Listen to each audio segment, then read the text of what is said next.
بسم اللہ الرحمن الرحیم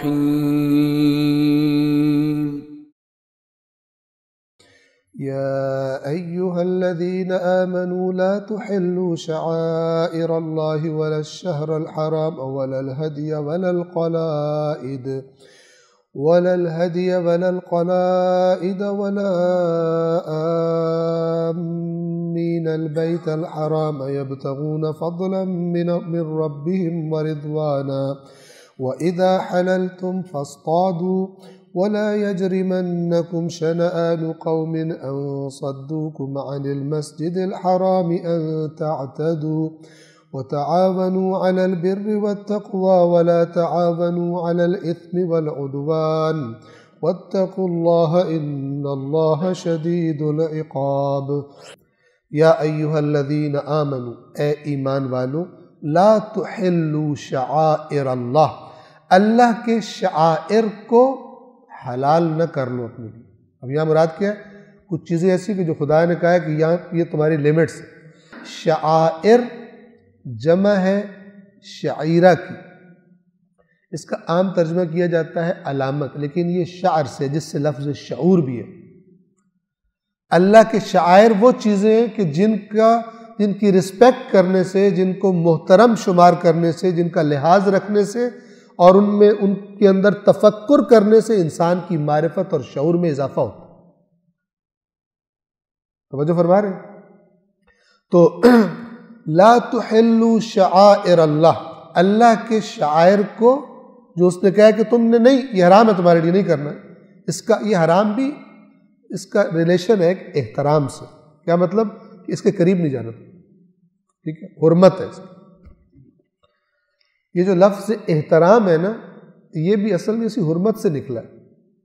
فلان محترم ہے، یعنی اپنی لمٹ میں رہو، اس لمٹ سے آگے نہ بڑھو اس کے بارے میں۔ ماں باپ محترم ہے، یعنی ان کے ساتھ جسارت کرنا، گستاخی کرنا حرام۔ یہ احترام حرمت سے اسی سے نکلا ہے، اور اسی میں وہ معنی ہے کہ اس چیز کو حرام کر دیا، اس کے قریب تم نے نہیں جانا، اس لمٹ کو تم نے کراس نہیں کرنا۔ بس شعائر اللہ وہ چیزیں جن کو اللہ نے علامتیں قرار دے دی، انہیں شعائر کہا جاتا ہے۔ اور یہاں پر چونکہ آگے سارا یہ حج والے مسئلے کا تذکرہ ہے، تو خاص طور پر اگر ہم مراد لیں، ویسے تو کوئی بھی، لیکن خاص طور پر مراد لیں کہ جو خداوند عالم نے دوران حج چیزیں حرام قرار دی ہیں، اور مثلا یا خدا کے شاعر جو وہاں پر موجود ہیں ان کا لحاظ رکھنا، ان کا پاس رکھنا، جو ان کے بارے میں احکامات ہیں ان کے مطابق عمل کرنا۔ اللہ کی نشانیوں کی، علامتوں کی بے حرمتی نہ کرو، انہوں نے ترجمہ کیا بے حرمتی۔ وَلَا الشَّهْرَ الْحَرَامِ، اور نہ حرمت والے مہینے کی۔ حرمت والے مہینے کتنے ہیں؟ 4، رجب، ذوالقعدہ، ذوالحجہ اور محرم۔ 3 یہ اکٹھے، ذوالقعدہ، ذوالحجہ اور محرم الحرام، اور ایک مہینہ جو ہے وہ رجب ہے، شعبان سے پہلے۔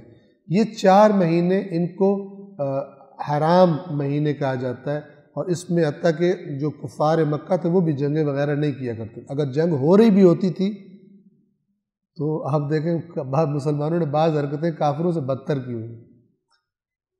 کفار میں بھی یہ رسم تھی اسلام کے آنے سے پہلے کہ جنگ لڑ رہے ہوتے تھے، اگر حرمت والا مہینہ آ جاتا تھا تو کہتے تھے نہیں اب جنگ نہیں کرنی، جب یہ ختم ہوگا پھر کرنی۔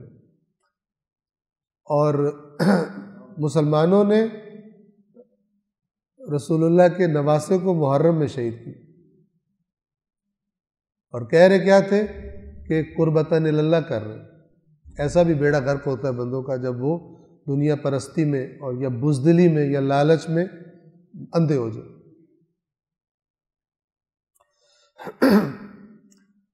وَلَا الْهَدْيَ، اور نہ ہی ہدی کو، وَلَا الْقَلَائِدَ، اور نہ قلائد کو۔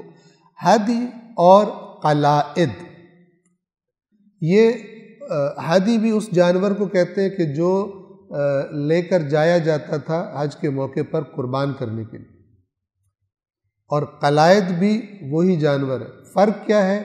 جو ہدی ہوتا تھا اس پر کوئی علامت نہیں ہوتی تھی، لیکن قلائد قلادہ کی جمع ہے۔ قلادہ کہتے ہیں کہ کوئی چیز پہنا دینا گلے میں یا اس طرح، تو بعض اوقات وہاں پر جانوروں کے گلے میں کچھ علامت ڈال دیتے تھے کوئی ایسی کہ جس کا مطلب یہ ہوتا تھا کہ یہ جانور خانہ کعبہ کی حد ہی ہے، مطلب وہاں پہ قربانی کے لیے لے جایا جا رہا ہے، اور بعض اوقات علامت نہیں ہوتی تھی، لیکن یہ دونوں سے مراد وہی جانور ہیں کہ جو قربانی کے لیے لے کر ساتھ چل رہے ہوتے تھے۔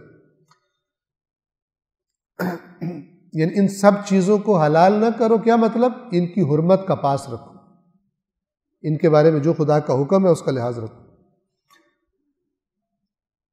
وَلَا آمین البیت الحرام، یہ جو آمین ہے یہ وہ آمین نہیں ہے دعا والا، آمین جمع ہے عام کی، میم پر تشدید ہے اس لیے اس طرح پڑھ رہا ہوں میں۔ اس کا معنی ہوتا ہے جس نے کسی چیز کا قصد کیا ہو، اور یہاں پر کیا ہے؟ اور نہ ان کی بے حرمتی کرو یا ان کے ساتھ برا سلوک کرو جو بیت اللہ الحرام کا قصد کر چکے، یعنی جو اس طرف جانا چاہتے ہیں ان کو روکنا، ان پر کوئی مثلا نقصان پہنچانا، ان کو لوٹ مار کرنا، تکلیف دینا کوئی، خدا فرما رہا ہے کہ یہ بھی ان کی حرمت کا بھی لحاظ رکھنا، کہ یہ جیسے روایات میں بتایا گیا خدا کے مہمان ہیں کہ جو خانہ کعبہ کی طرف جاتے ہیں حج کے لیے یا مثلا عمرے کے لیے، اللہ کے مہمان ہیں۔